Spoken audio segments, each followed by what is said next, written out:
Minecraft was just beaten in 7 minutes and 1 second by Drip120, beating No Fear's 7-minute, 24-second world record that was set less than a month ago.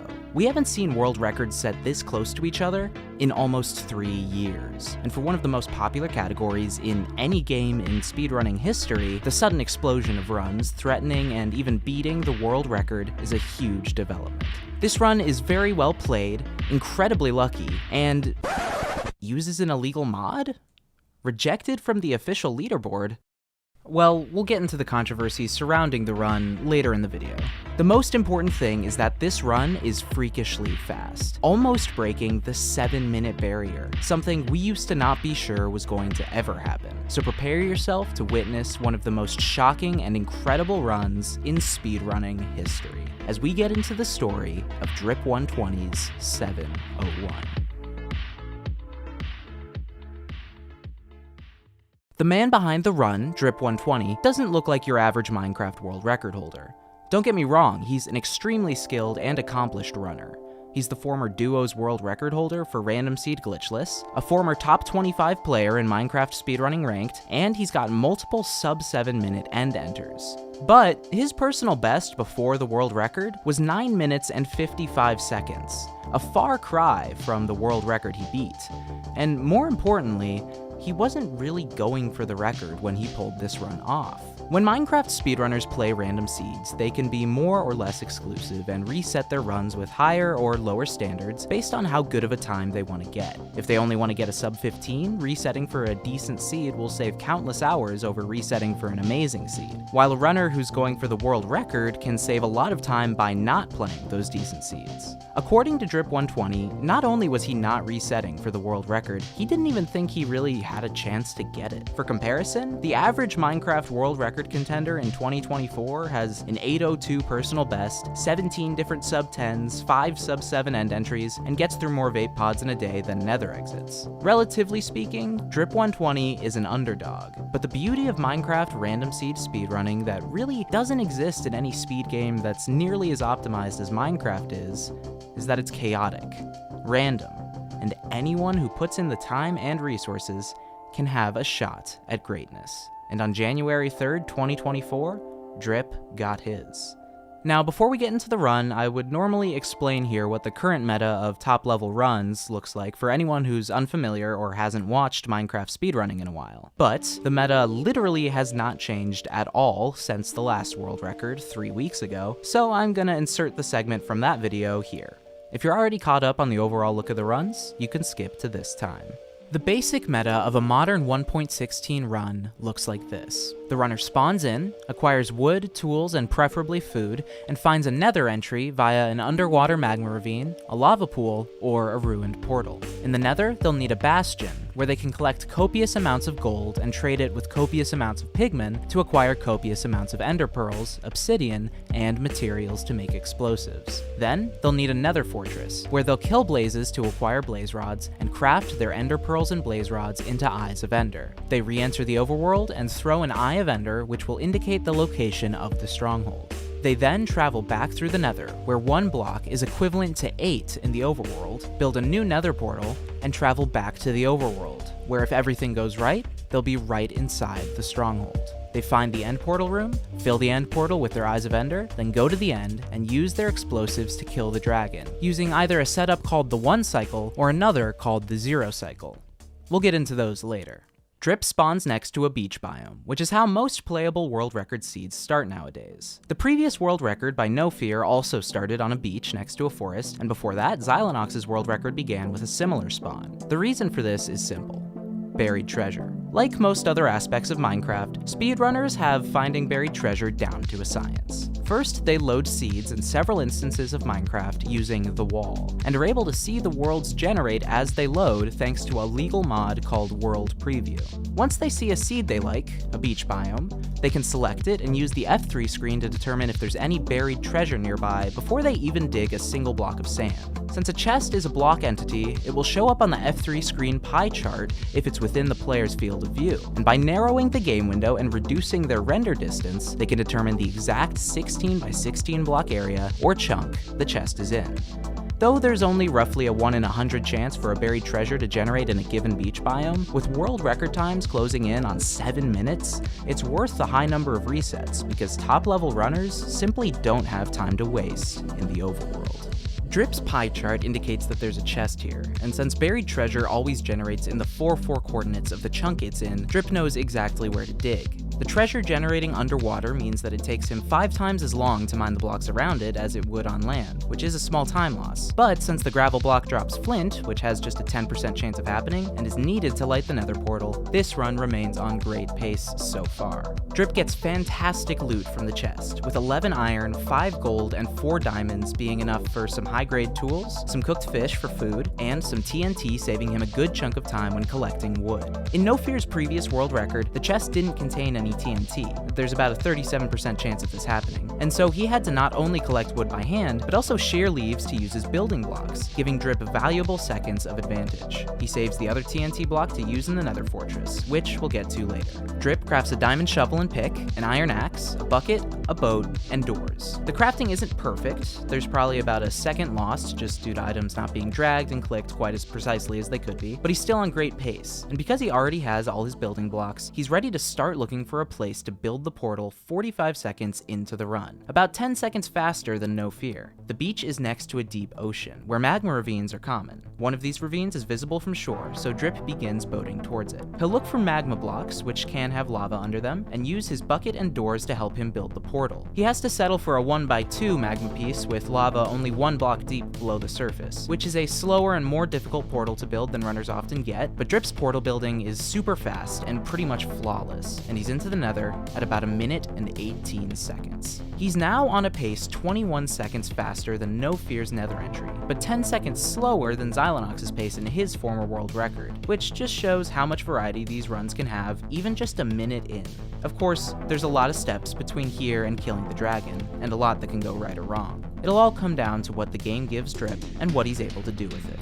Entering the nether, Drip spawns right next to a treasure bastion, and with some fast speed bridging, he's across a lava lake and into the bastion just a few seconds later. Treasure bastions are made up of 2 parts. There's the lower section to the left as he enters, and the upper section on the opposite side of the lava pools. Of the 2 sections, the upper one is optimal for piglin trading, because its gold distribution and layout are much more convenient than in the lower section, which is much larger and arranged around a giant pit of lava instead of a single, easily navigable route. Drip enters the upper section and mines gold blocks as he goes along a pre-planned route, aggravating piglins along the way and funneling them into a single area to trade with them. The gold blocks he finds in the walls all spawn in set points, but each block has a 70% chance of generating, and Drip gets just 6 out of 10 of these gold blocks. He digs down for an extra block that runners won't always go for to compensate. By the time he's done collecting and distributing the gold, Drip's piglins are almost done trading through it, which means he won't get to overlap trading time with looting the chests in the lower room. The trade returns are good though, as he gets all the pearls he needs, plus over a full stack of string, which he can use to make wool to craft into beds. Even better, he gets 11 of the 20 obsidian he wants from trades alone,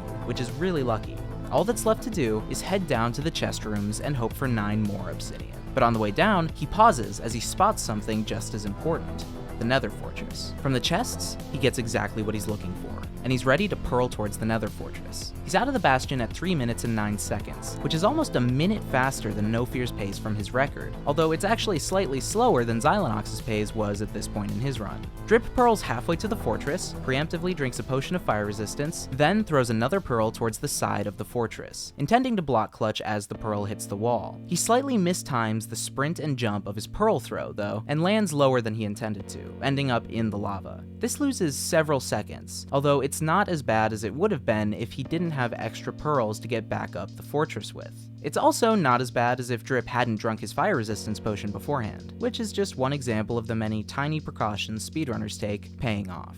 He's into the fortress at 3:32, where he's immediately greeted by 4 blazes. With each blaze having a 50% chance of dropping a rod, going 0 for his first 3 is less than optimal, although the 4th blaze does give him his first rod. He runs to a nearby spawner, killing another stray blaze on the way and getting a rod, and then getting a 3rd rod from the blaze that's already waiting at the spawner. Now he can use the second piece of TNT from earlier to blow up the area around the blaze spawner, increasing the odds that more blazes will appear each time the spawner activates. In the process, 2 more blazes spawn, each of them dropping a rod, bringing Drip from 0 for 3 to a much nicer 5 for 8. Ideally, he still wants 1 more blaze rod, but with no blazes to fight for the moment, he can return to the overworld and use the Eyes of Ender he can already craft to locate the stronghold. He uses a boat to quickly position himself on a precise part of the block, throws an Eye of Ender, then minimizes his field of view and sensitivity so he can perfectly align the right edge of his crosshair with the left edge of the eye's pupil. By copying his coordinates in the exact angle he's facing from this position, he can use a calculator created by the speedrunner Ninja Brain to get potential locations of the stronghold and the odds that they are there. A lot of the time, 1 eye throw isn't enough to know for sure where the stronghold is, in which case runners throw a second eye, losing some time and risking the 20% chance that the eye breaks. This time though, the calculator tells him with 100% certainty where his stronghold is. And even better, it's only 800 blocks away, which in the Nether is only 100 blocks. If he gets optimal terrain when traveling those 100 blocks, he could be into the stronghold historically quickly.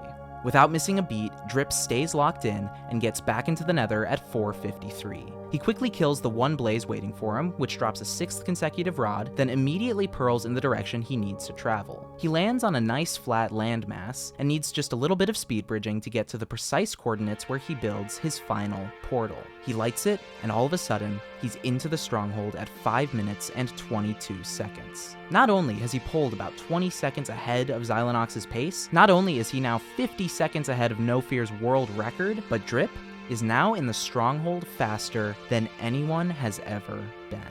The chat that was practically empty at the beginning of the run is now bursting with anxious viewers who are well aware that they're watching the fastest pace in Minecraft speedrunning history.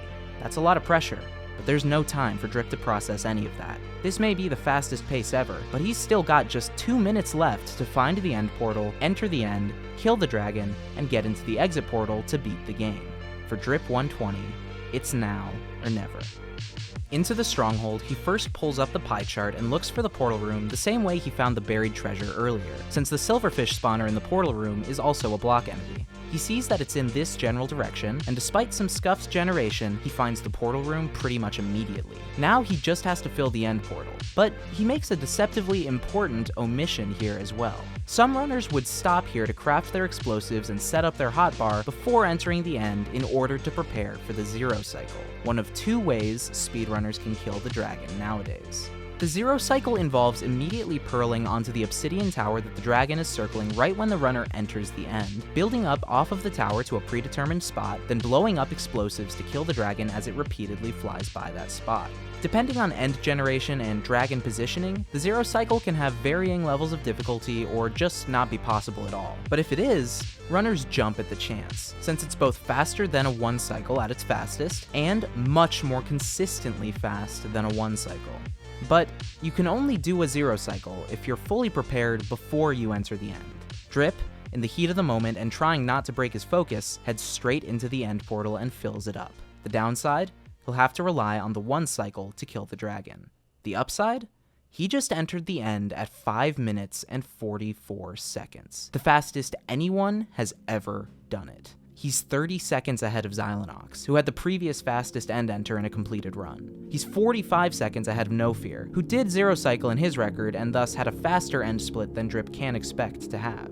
As the chat is making clear, this pace is ludicrously fast. But now, the only thing that matters is how fast the dragon perches. As Drip runs to the middle of the island to prepare, he knows his shot at history is down to chance at this point. But remember, the beauty of Minecraft RSG is that anyone who puts in the time and resources can have a shot, and Drip's certainly done that much. With millions of resets behind him, countless hours playing runs and practicing form and learning techniques, Drip has been preparing for this moment for a very long time. And when, after 20 tense seconds of waiting, the dragon blesses Drip with a very fast perch, he and everyone watching know that all that time, all that effort, and all the great runs in Minecraft history that came before this one, they've all come down to this.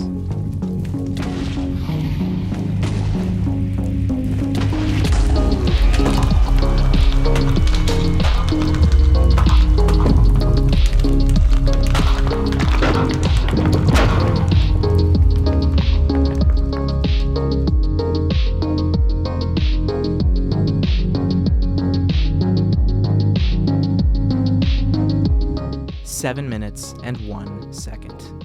A new record by 23 seconds, and very nearly shattering the 7-minute barrier on only the 5th run to ever surpass the 8-minute mark. All world records are special because they're world records, but this one is truly one that we will never forget. And if not because of the run itself, there's also plenty of controversy surrounding the circumstances of the run, and particularly the fact that the Speedrun.com team rejected it from the official leaderboard. You see, in Minecraft speedrunning, mods are obviously not allowed in official runs, unless the Speedrun.com moderating team makes an explicit exception. There are plenty of these exceptions, most of which are mods that simply improve the performance of the game, making speedrunning more accessible to those with less powerful computers. Another exception is World Preview, which we saw Drip using at the beginning of the run. The problem with Drip's run, however, is that he was also using a mod that hadn't been explicitly allowed by the team.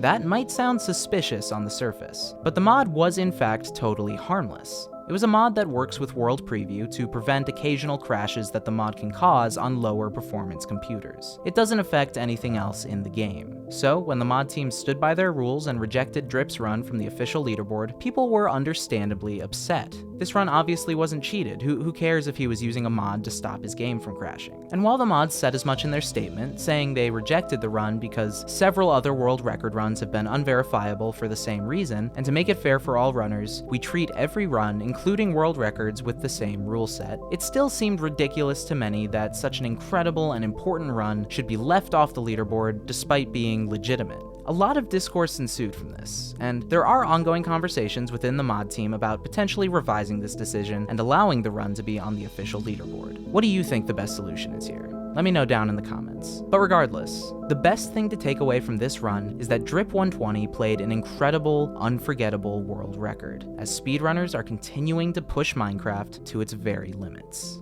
Huge shout out to Drip, both for the record and helping out with the creation of this video. Links to his channel and the other runners shown in this video are in the description. Finally, thanks so much to you for making it to the end of the video. And if you enjoyed, please show your support by leaving a like or a comment, sharing the video with someone who might like it, and subscribing if you haven't already. We may not actually be weekly, but we put out a lot of quality videos just like this one.